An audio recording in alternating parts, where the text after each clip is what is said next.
Jack Loeffler has joined us. Jack's become a good friend of ours over the years. Jack, probably well known to many of you in the room, is a historian and a documentarian, and he's done some work for the Quivira Coalition. He's done some some audio recordings of things that we did for Aldo Leopold, some stuff through the years. So let me read you quickly. Jack Loeffler is a true Renaissance man, and this is from the Governor Awards for Excellence that he won a few years ago. During the 1950s and early 1960s, Jack was a jazz trumpeter and performed throughout the United States. He's written numerous books, including one about his good friend Ed Abbey, a pioneering environmental activist, as many of you know, published in 2002. And I highly recommend, if you haven't read it, to pick it up and take a look at it. My papers here. Jack moved to New Mexico in 1962 and has spent the last 40 years devoted to preserving and sharing the visual arts and stories of the people of his beloved adopted state. He has interviewed and recorded writers, visual artists, traditional indigenous people, musicians, and ordinary people who live in every region of the state. As a master artist in ethnomusicology, Jack has set extremely high standards for sound quality and editing, which we can attest. Through his artistic recordings, he has exposed to the world traditional Hispano and Native American music and culture. So let's give Jack a round of applause. Thank you. Thank you. Thank you very much. And we're very pleased as well to have Gary here. We have tried to get Gary to come to our conference a couple years. Gary and I are actually alums of the same college, and so this was how I tried to introduce myself initially to Gary. I said, we're a few years apart in our graduation dates, but we remember some professors that we knew in particular. Anthropology was a joint degree. I was an anthropology major, and so was Gary at Reed College up in Oregon. So I'm going to try to do justice to Gary's long biography. I'll make it as short as I can. He's accomplished quite a lot.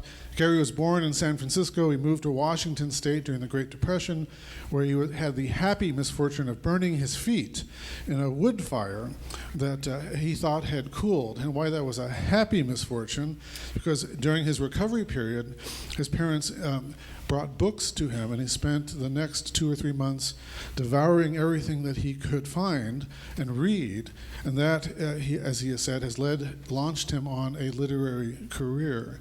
His time in Washington exposed him to the Native Salish tribe, igniting a lifelong interest in Native American relationships with nature. He attended Reed College, as I said, during the 40s, and then became involved with the Warm Springs Indian Reservation through his work there at Reed, which also inspired some of his early poetry. He's worked as a timber scaler, a merchant seaman. He's traveled the world. He's been a lookout, fire lookout. He's been a camp counselor, a trail builder. He's worked in forests. He's traveled the ocean on the seas.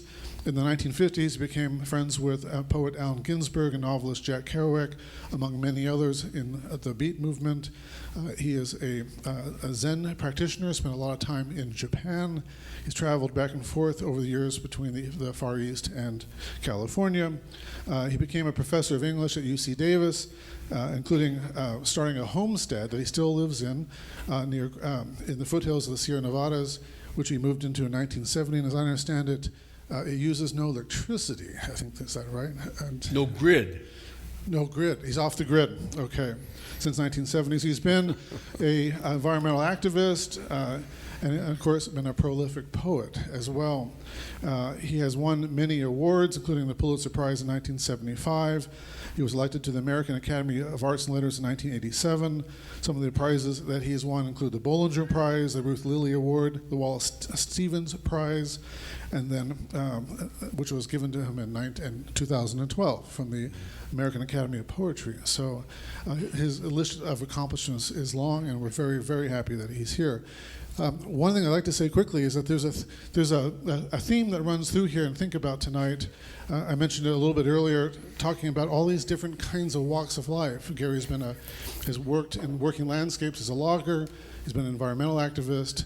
a crusader for conservation, and a poet. And so when we think about kind of our lives and think about what's happening today, thinking about working landscapes, thinking about conservation, thinking about art, how these things cross-cut with each other. We tend to kind of put ourselves in little categories. We are this, we are that. Quivira has tried very hard over the years to try to pull down some of those, I think, sort of false bridges between, false walls between these different groups. And both Jack and Gary in their careers are a testament to what can happen, especially when you bring art and music into the equation. We tend to talk a lot about practices and economies and that kind of stuff. We forget about what the role of visual and musical arts have in communication and enriching our lives. And so with that, I'm going to turn it over to Jack and Gary, and they're going to enrich us tonight. And I thank you for being here, and let's thank them for being here as well. I wanted to start off tonight. Actually, when Gary and I talked about this quite some time ago, we decided that I'd start and we'd save the best to last. So I didn't say that. no, but I did. Anyway, I wanted to say that when I first came to New Mexico, back in the good old days, the first time I passed through was back in the late 1950s, hitchhiking. And in those days, I was a jazz musician. And when I moved to Santa Fe in 1962, as far as I know, I was the only jazz musician north of Route 66. So I had to figure out another line of work. And one of the things that I did was take a fire lookout myself. It was up in the Querencia Ranger District of the Carson National Forest in the northwestern corner of New Mexico. And I was sitting up on a place called Caracas Mesa and Cedar Rock on top of Caracas Mesa. And the forest itself was surrounded on the east and south by the Jicarilla Apache Reservation, on the north by the Southern Ute Reservation, and to the west by Navajo BLM checkerboard. And so it was really an interesting place to be for an old jazz musician. And one day, when I still had the chops to play the trumpet, I pulled out my trumpet. Imagine this, you're about 50 or 60 days into 100 days out in the wilderness where you're really rearranging your psyche completely to become a part of that forested area. Well, I pulled out my trumpet and I started to play. And moments later, a turkey started to gobble. And a few moments after that, a coyote started to yip. And so for about 20 minutes, the three of us did this sonata for turkey, coyote, and trumpet. And that totally rearranged my coordinates.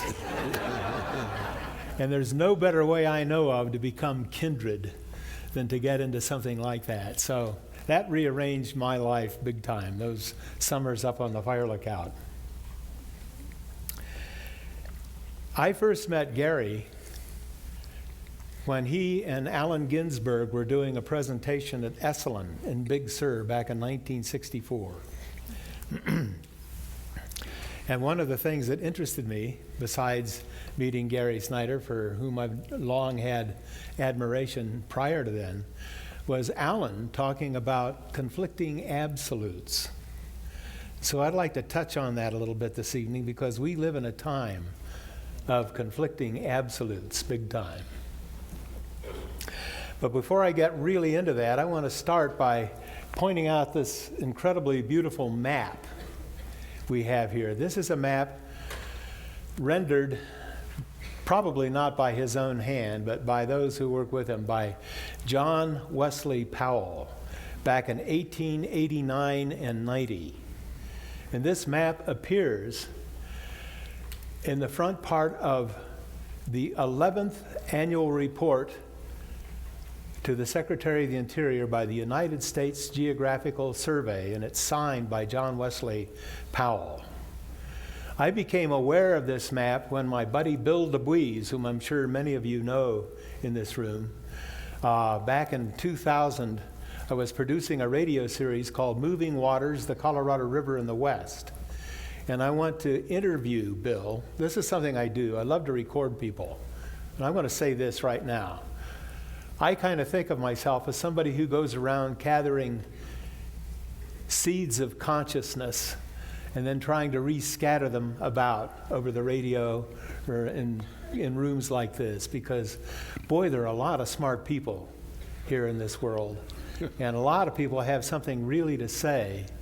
And one of the things that I've really realized and really lies at the heart of what I'm going to try to get across tonight as we talk about the commons is that consciousness itself is a commons.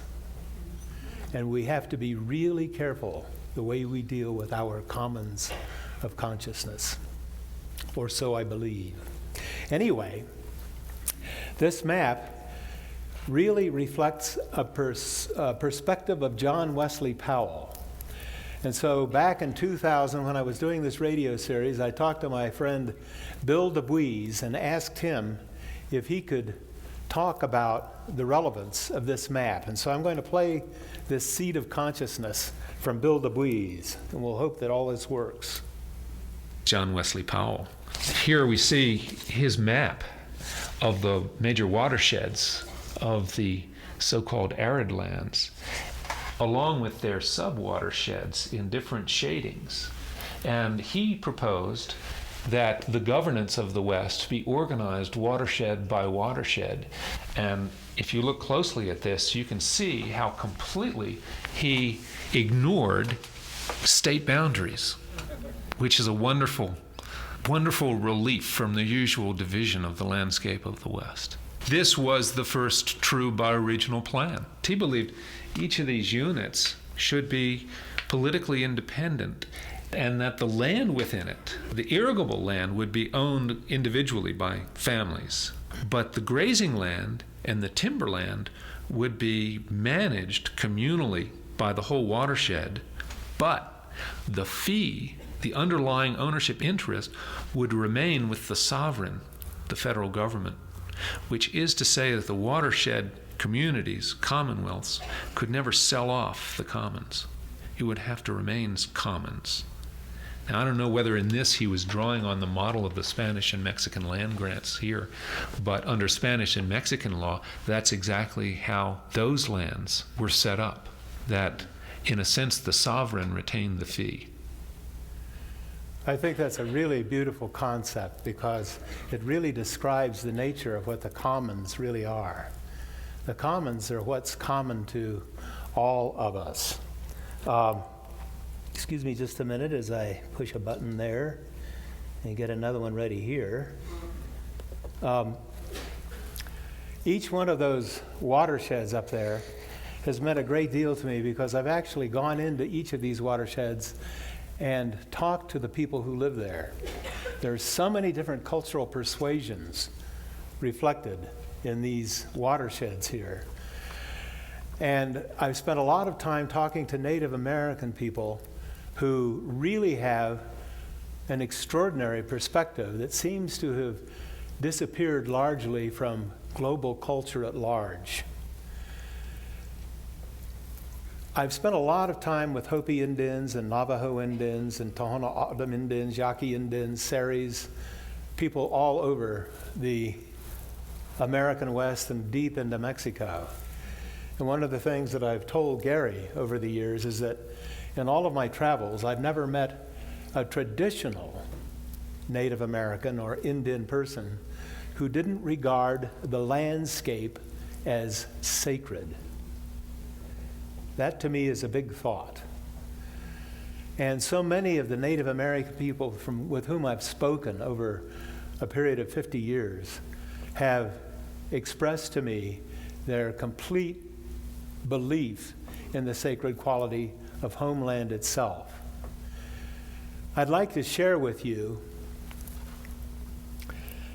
a little nugget of wisdom imparted to me by a beautiful lady named Lillian Hill, who is a Hopi Indian, a young woman who still maintains and retains her traditional Hopi perspective. And I'd really like to share this to sort of set the stage for what I intend to talk about for the rest of my little part of this evening. Lillian Hill, I met about 10 years ago when I was doing a lecture for a class taught by Gary Nabhan when he was at Northern Arizona University. And Lillian Hill came up to me afterwards. I'd talked to her about doing what I do, oral history. I spell it A-U-R-A-L. I think it's a better way of looking at it. And by golly, she said, I want to do that too. And so she's done a lot of this sort of stuff with her own people, documenting their perspectives.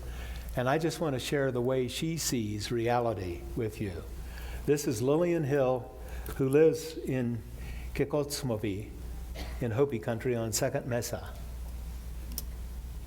Within the songs that we learn when we're really young or that we're exposed to, a lot of these songs talk about the relationship that the earth has to the clouds, or that the clouds have with different animals and things like that. And one of the ways that we describe the earth is the earth as a woman or as our mother, and that's how we treat her, and that's how we believe in her.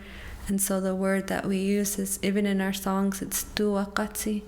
And what that means is that the life of the soil, the life of the land, and it's not something that is without recognition that it's alive, that it's a living being. In these words that we have for referring to the land or to different animals, there's always that word tua, how you describe the sky, omva. When you're talking about these things, about yoyoki, about these ways that we describe nature, it has a really deep meaning, because the way that we learn these things is in the context of songs and honoring the earth and the clouds.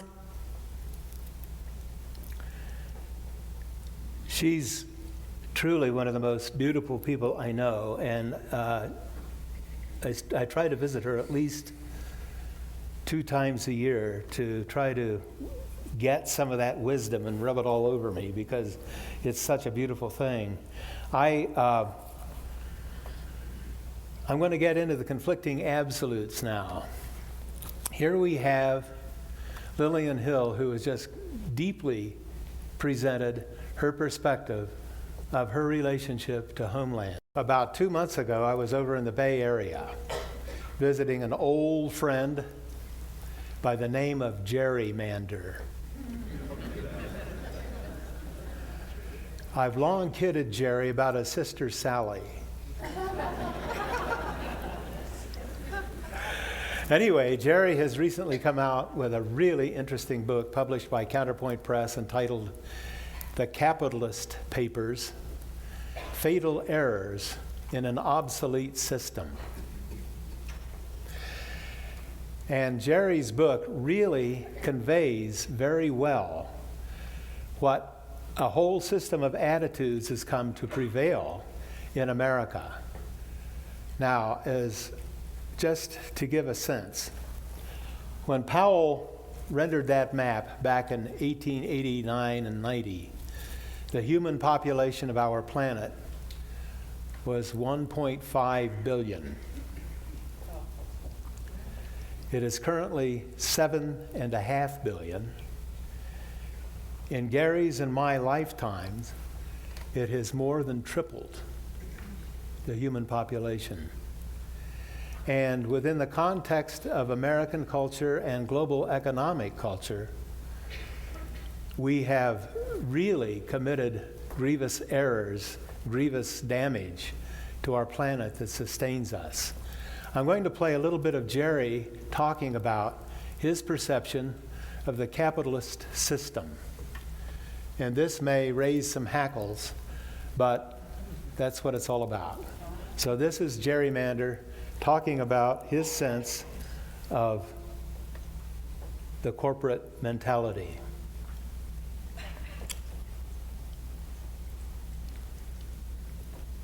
I have to find Jerry. There he is. Greed, often people say, define capitalism in terms of greed. And I tried to make a distinction there. It's not individual greed at all.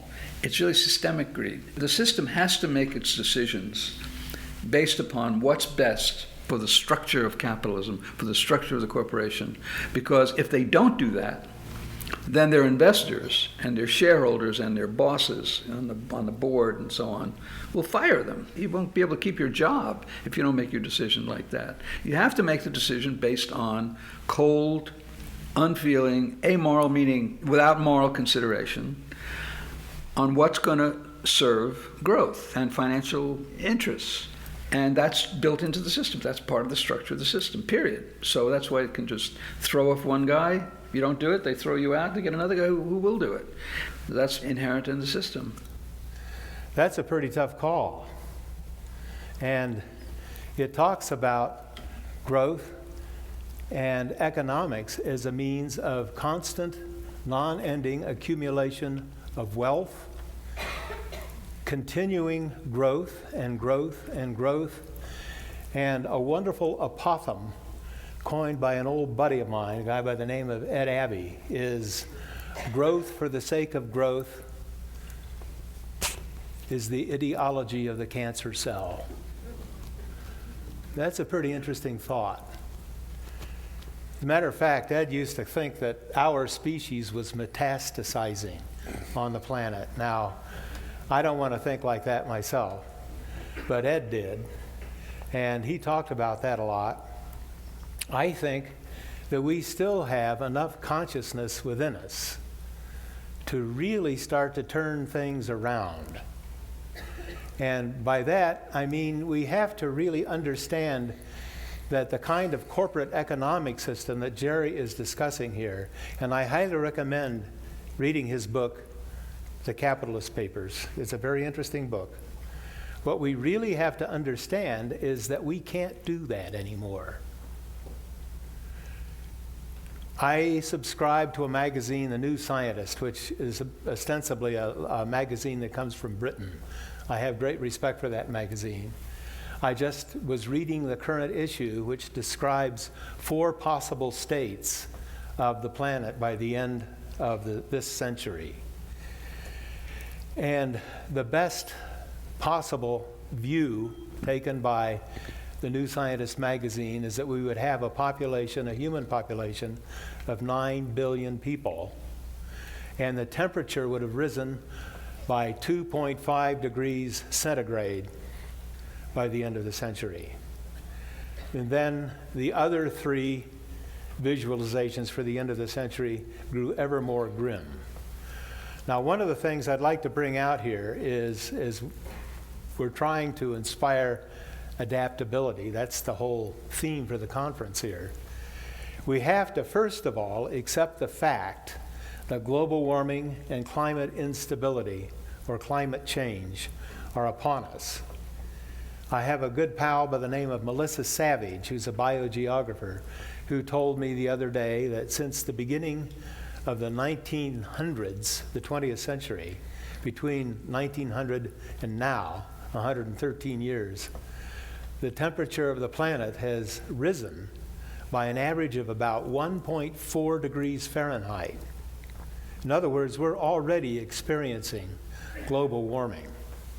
But she also pointed out that over geologic time, there have been ups and downs and ups and downs in global warming.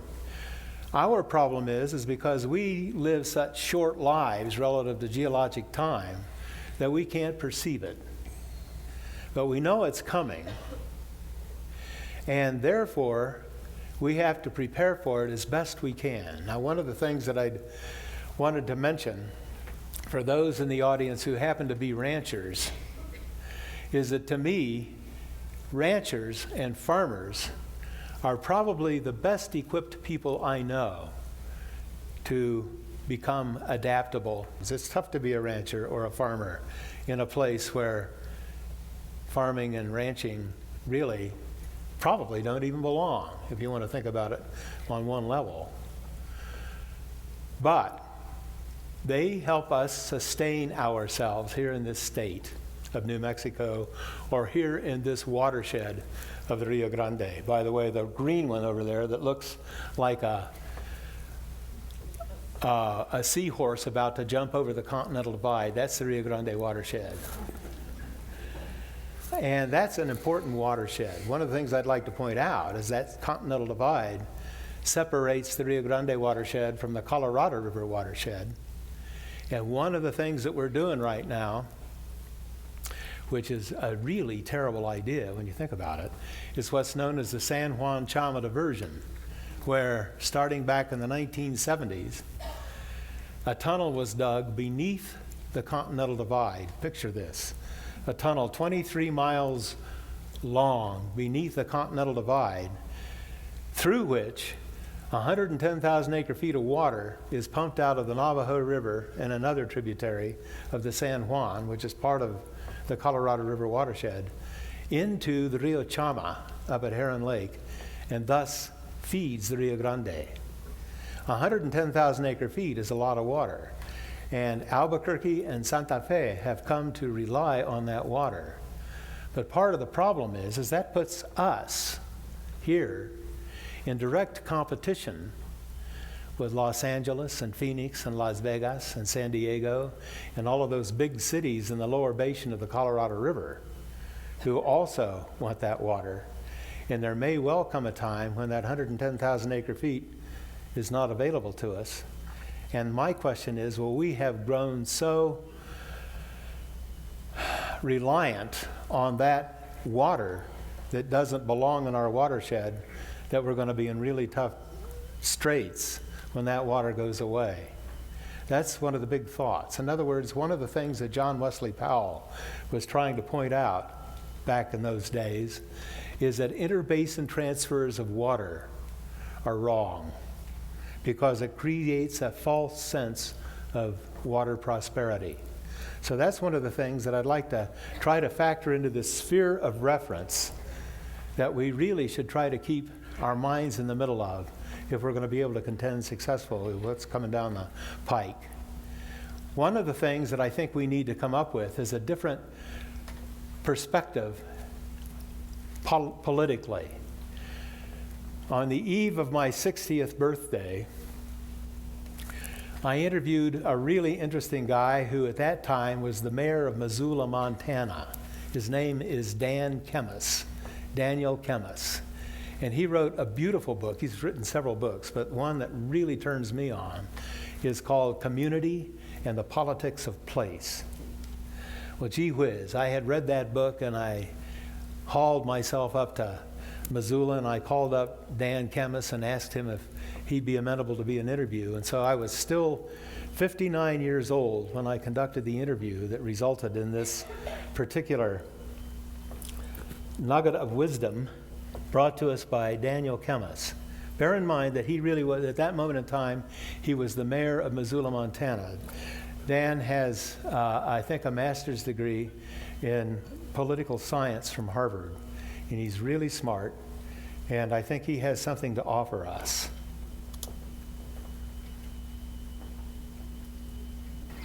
Well, we've come to think of politics and political systems almost entirely in terms of people. We devise our systems entirely around people, essentially having ignored place, or where it is that we live is kind of factored out of the political equation to a large extent.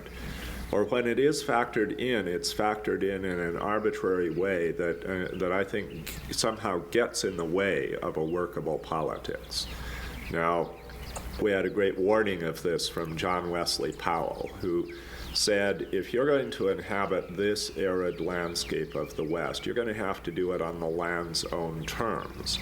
And that means you ought to create your political subdivisions according to the way the water flows and the way the landscape organizes itself. If you try to create them in other ways, you're going to get into a lot of trouble. We're finally, 100 years later, realizing that. And I think on a lot of different levels, we're now realizing that somehow, in order to do well politically, in order to do well as a species, that we have to pay attention to where we are. We have to let the landscape determine our communities and recognize that those communities are real living things on the landscape, and that politics is not a matter of figuring out what each individual wants and then adding that up, but figuring out what this living body on the landscape wants and needs and how it can best prosper. That's a form of thinking that is just very alien to us, but I think now it's become crucial to learn it. And apropos of that,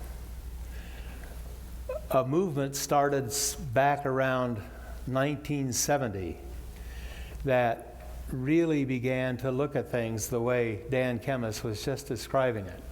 And the term that came to be used, bioregionalism, I have a really good buddy who gave the best definition of bioregionalism I've ever heard. And he gave me this definition back in July of 1985. We were sitting outside of his home on the western slopes of the Sierra Nevada. And this is bioregionalism as described by Gary Snyder. Bioregionalism is a kind of creative branch of the anarchist, and on the other side, a creative branch of the environmental movement that strives to re-achieve indigeneity, re-achieve aboriginality by learning about the place and what really goes on there. And bioregionalism goes beyond simple geography or biology by its cultural concern, its human concern, as well as its sort of natural history, scientific type concern. Its cultural concern is to not only know the plants and animals of a place, but to know the cultural information of how have people then lived there who knew how to do it, thus the interest in, say, American Indians, that kind of ethnicity, and then knowing what the deeper mythic, spiritual, archetypal implications of Douglas fir or coyote or blue jay might be, to know from both inside and outside what the total implications of being in place are. So it becomes a study not only of place, but a study of psyche in place. And that's what makes it so interesting. It's in a way, it seems to me, the first truly concrete step that has been taken since Kropotkin in stating how we decentralize ourselves after the 20th century. Now bear in mind that Gary said that off the top of his head as we were drinking coffee. I was blown away, and I thus remain.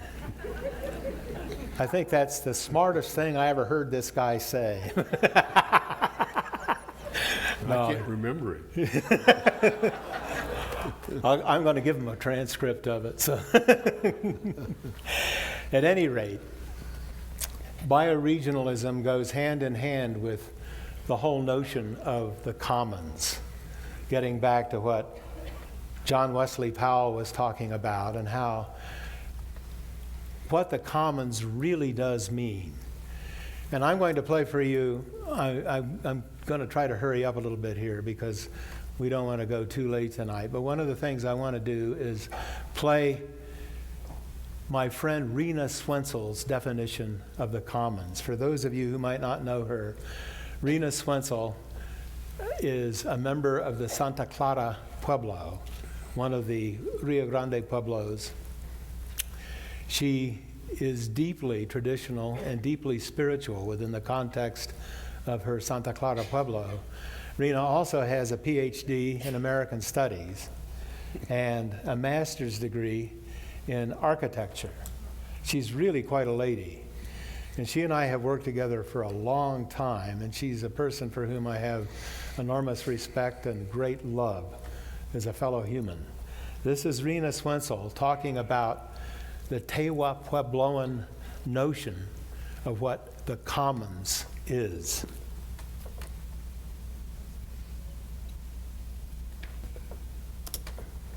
From a Pueblo point of view, the commons is everything. It is the context that we live in. The community was always thought of as being whole. Everything was interconnected. And there was always a center to it as well. And I was a center, you were a center. There were many centers as a part of the whole thing. With the Pueblo, there are so many simultaneous things that can happen at once, which is all part of the commons, I think. There are so many things that go on at the same time. The wind is blowing, the water's flowing, and we're actually walking around and talking, and it's all part of what we all share. In that Pueblo context, then, the focus was always, what is it that surrounds me all the time? But the primary thing is that we felt that it was the earth, the sky, the clouds, the wind, and that incredible term that we have, for me, says it all.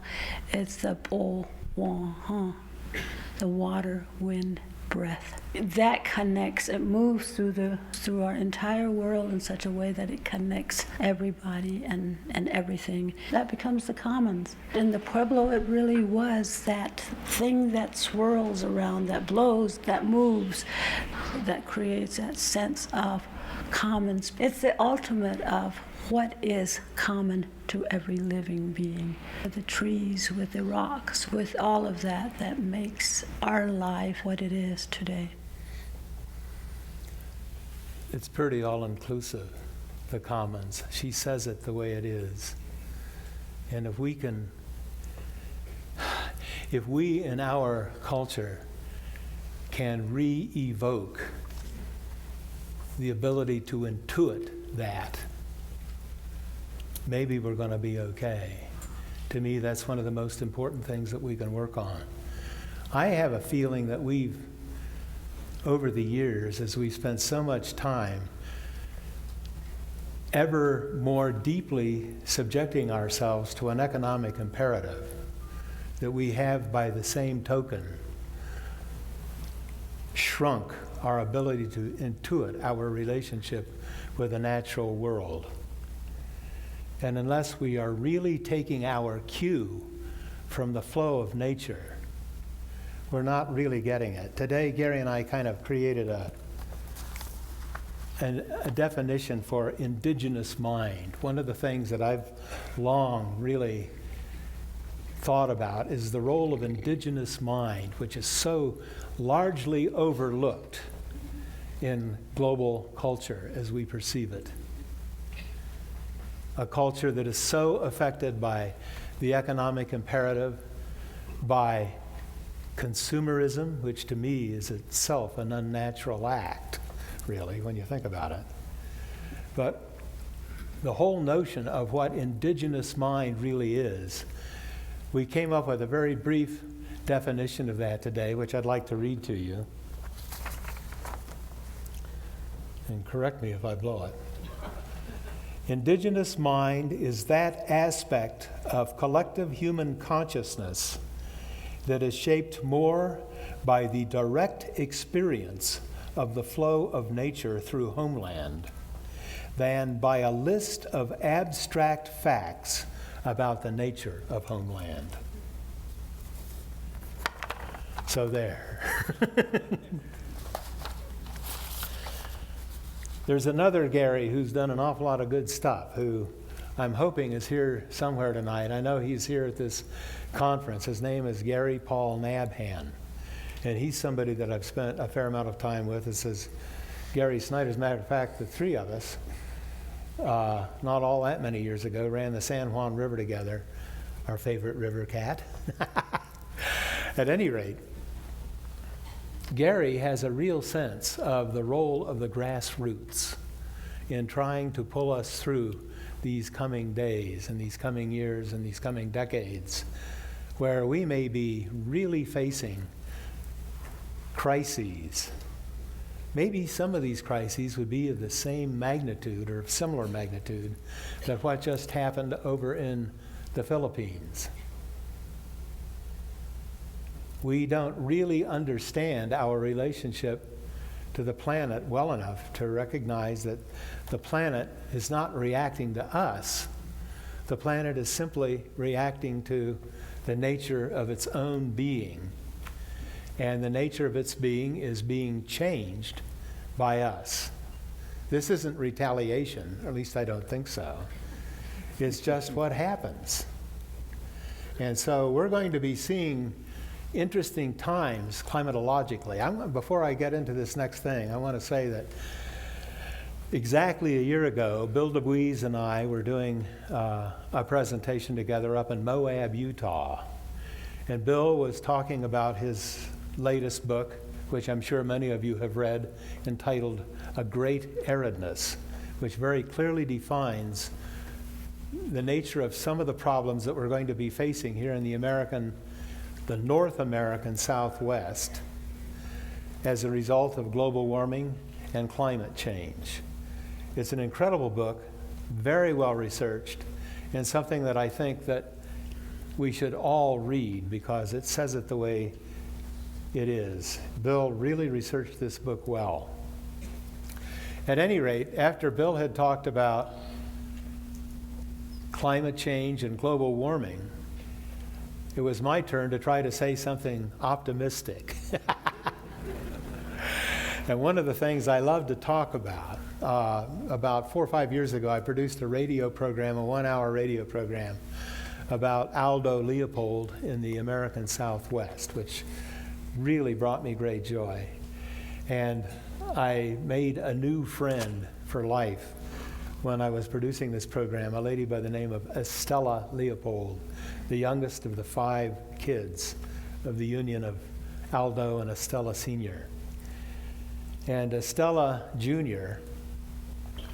told me that back during the 1930s and early 40s, the whole family, all 7 of them, the 5 kids and the parents, would go to where Aldo had bought a burned out farm, 80 acres worth, for a very modest sum. It was for back taxes, basically. And really initiated within the context of his own family. And in a way, in a new cultural perspective, he started the whole sense of ecological restoration within his family. And what they did, Aldo actually went out and he looked at the ecosystems that were surrounding this piece of burnt out land that they had. This is what Estella and then her sister Nina told me back then.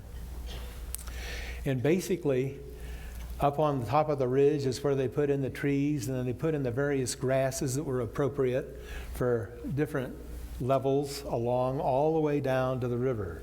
In other words, they restored the ecosystem. And I was talking about how amazing that whole notion of restoration ecology really is, and how it's something that we could all participate in to really help turn around this incredible problem that we're facing all over the place right now because of the damage that we've wrought as a species on the planet.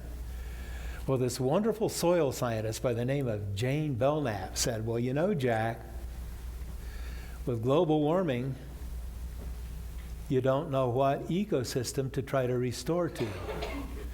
And I went, wow, that's a pretty far out thought. It really is. And then in 2011, the year before, I reflected on this. Where I live, outside of Santa Fe, I can look to the west by northwest and see the whole eastern aspect of the Jemez Mountains, as my neighbor Pat well knows. And when that caught on fire and burned 250 square miles, as Brother DeBuise points out, that will never restore to Ponderosa pine because it will be too warm climatically for it. And so that will turn into pinon, juniper, grassland. In other words, it's like the whole Sky Island concept.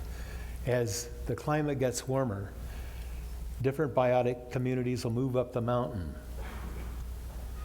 And some of those communities on the top of the mountain, adios y buena suerte.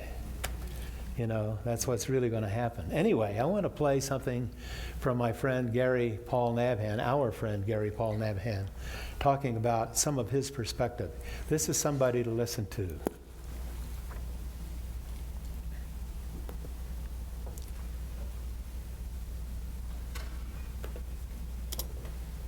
When I think about global climate change, I think about it as global climatic destabilization and increase in the uncertainty and unpredictability of whole systems. And to some extent, what I trust to get us out of that is the people at the grassroots level that are living with that uncertainty every day. I don't think global climate change will be settled by a top-down solution from Kyoto, Copenhagen, or Washington.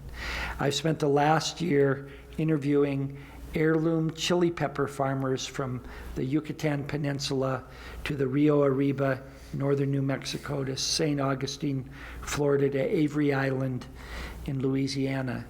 And I trust the vernacular human capacity to adapt to changing conditions and to find innovations emerge from the stuff in front of us. And I don't think that top-down solutions from governments or from the scientific priesthood are going to get us where we need to be. So I'm back to believing that community-based knowledge is more dynamic than either governmental dogma or scientific dogma.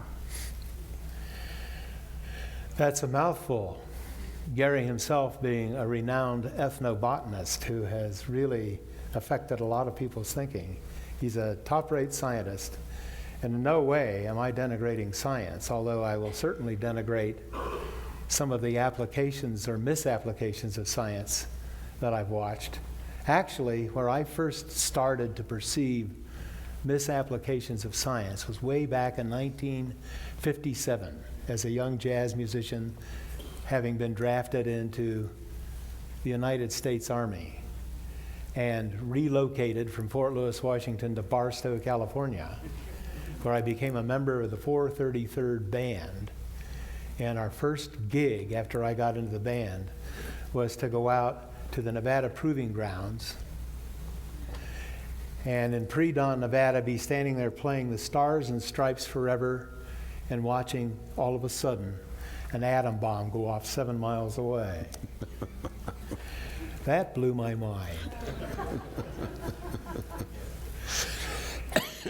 What was the name of that group? The Atomic Band. And I'll say this, I realized that it was complete, as my friend Bill Brown would say, obliviation of the habitat. It took out everything.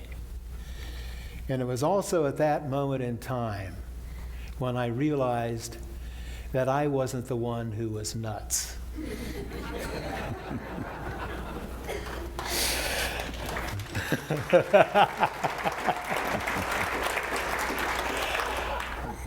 Apropos of the commons, I have to play something by a dear friend of mine by the name of Melissa Savage, whom I've known for many years, as has Gary, who is a biogeographer and a top-rate biogeographer, now emerita from UCLA and the head of the Four Corners Institute here in the Southwest. But Melissa had something really beautiful, to me at least, to say about the commons, which I'd like to play for you because it's really appropriate or apropos to what we just heard Gary Nabhan say.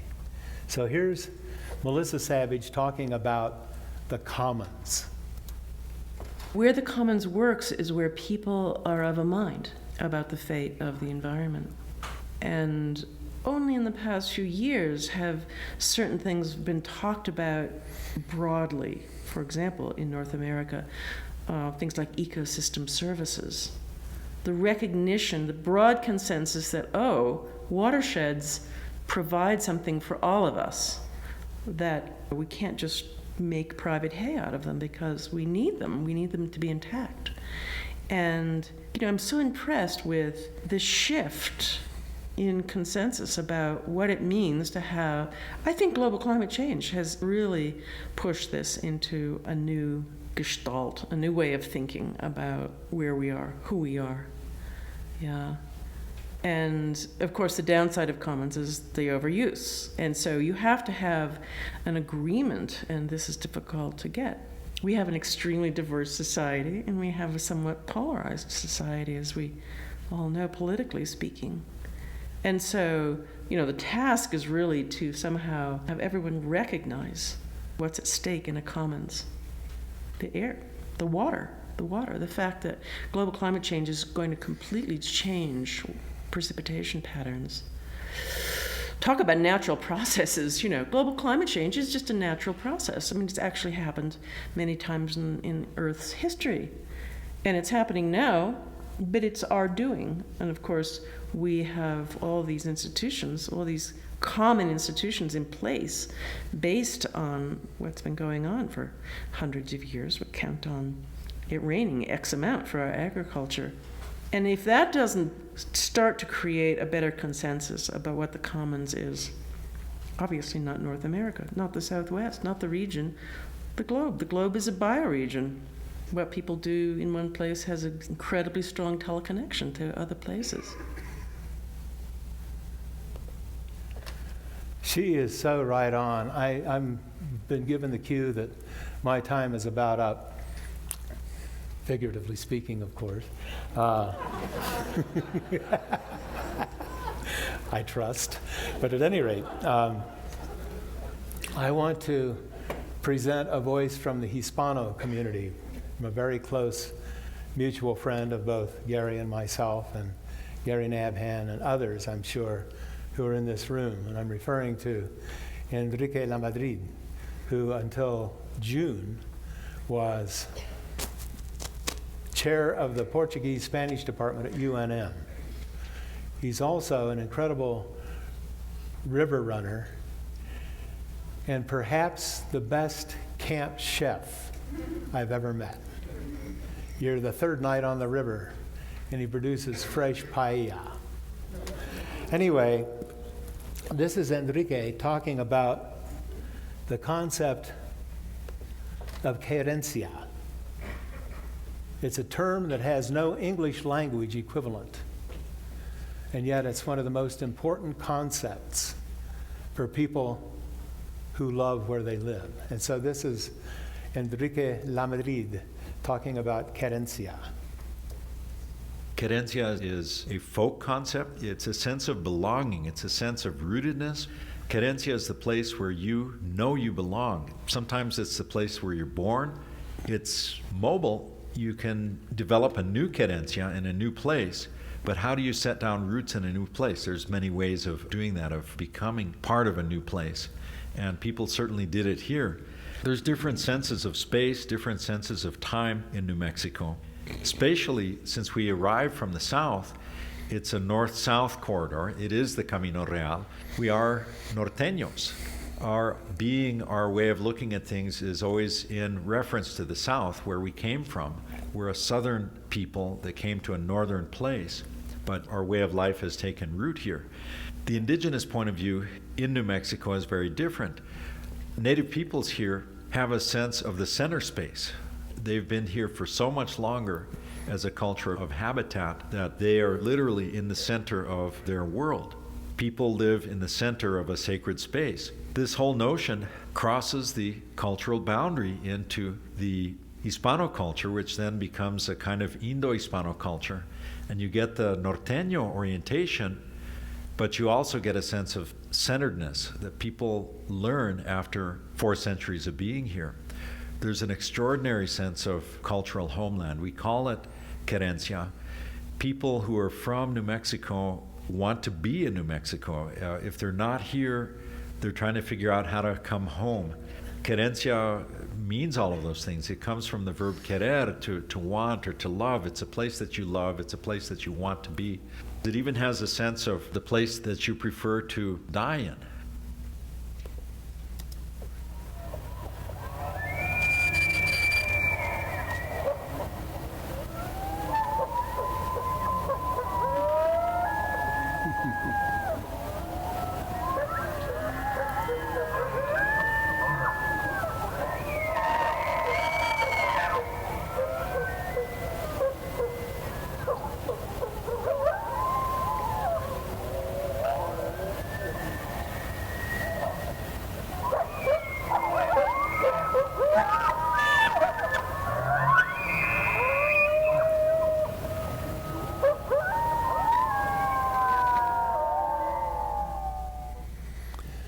Thank you for your attention.